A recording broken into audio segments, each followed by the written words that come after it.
कधी कधी ना खरी प्रॉब्लेम ही बाहेर नसते, तर आपण आपल्या मनात तयार केलेला नकोसा आवाज हाच मोठा असतो. याचे कारण म्हणजे हार्मोन्स इनबॅलन्स होणे किंवा त्रिदोष वाढणे, म्हणजे वात, पित्त आणि कफ. अशीच एक पेशंट काल माझ्याकडे आली होती.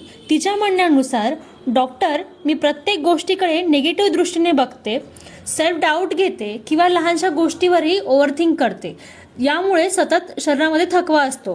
तसंच आपल्या सगळ्यांनाच माहिती आहे की स्ट्रेस, एन्झायटी, ओव्हर थिंकिंग ही मनावर इतकी पकड घेते की त्यात शरीरही थकतं.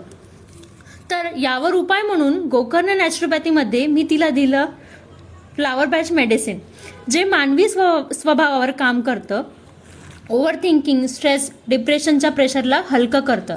आणि महत्त्वाचे म्हणजे फ्लावर पॅच हे पूर्णपणे नैसर्गिक रिसोर्सेस पासून बनलेले आहे. याचे कुठलेही साईड इफेक्ट नाहीत किंवा याची सवय देखील लागत नाही. तर तुम्हीही स्ट्रेस, एन्झायटी, डिप्रेशनला सामोरे जात असाल तर स्क्रीनवर दिलेल्या नंबरवर कॉल करून फ्री कन्सल्टेशन आजच बुक करा.